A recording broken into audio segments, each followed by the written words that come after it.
God identifies with the small, the 27th Sunday of Ordinary Time, Year C. In today's Gospel passage, Jesus compares faith in God to a mustard plant seed. The smallness of mustard seed represents the value faith is often given in this world. Faith is small in comparison to supposedly bigger things, more important things, money, positions, and worldly power. God typically chooses that which is viewed as small, that which is seen as unimportant, to transform the world. A prime example is God revealing himself by being born as a little baby in the small, relatively unknown town of Bethlehem, and Jesus, the Son of God, choosing to die on the cross, rejected by many. As Benedict XVI states, real values of the highest kind make their appearance in this world under the sign of lowliness, hiddenness, and silence. Similarly, Pope Francis, in a meeting with Capuchin friars, said, "True greatness is to make yourself small and serve." Sometimes we can be tempted to want our Catholic faith to grow so much that we prioritize being successful to being faithful. And then when promoting the faith, we end up promoting ourselves. We end up promoting our own agendas, a desire to be noticed, to be recognized, to be praised, to be honored, to have many followers, to build big churches. When so tempted, may we remember a proverb that Pope Emeritus refers to. Success is not one of the names of God. Echoing this proverb, Pope Francis states, "The world tells us to seek success, power, and money. God tells us to seek humility, service, and love." Our desire to make a splash, our desire to make an impression, to do something great can unduly influence how we approach our faith.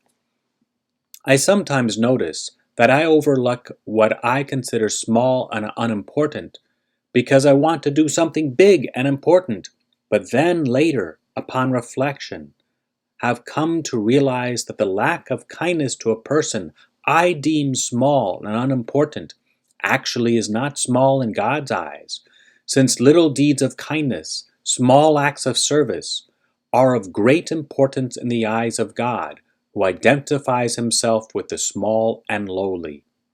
I would like to end with a relevant story based on The Star Thrower by Lorne Iselli. An elderly man was walking along the beach during the morning, enjoying the sunrise. As the elderly man walked along the beach, he noticed a little boy by the shore, and this little boy was repeatedly picking up small objects and throwing them into the ocean. The elderly man approached the boy and asked, "Excuse me, child, I'm just wondering, what are you doing?" The boy replied, "I am throwing starfish back into the ocean. Since the sun is up and the tide is going out, if I don't throw the starfish back into the ocean, they will die." To this the old man replied, "But young man, there are thousands and thousands of beaches many miles long. Most of the beaches are littered with starfish. How could you possibly make a difference?" The boy smiled sweetly, bent down to pick up yet another starfish, and threw it back into the ocean. As the starfish landed gratefully in the water, the boy said to the old man, "I made a difference to that one. That is what matters."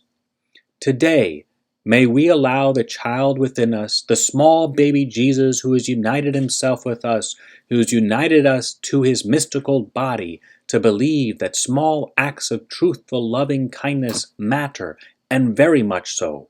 May we believe more deeply that it is not success that matters, but fidelity to truthful love that matters. Truthful love that was born in a manger and crucified on a cross, only to rise from the dead. God bless.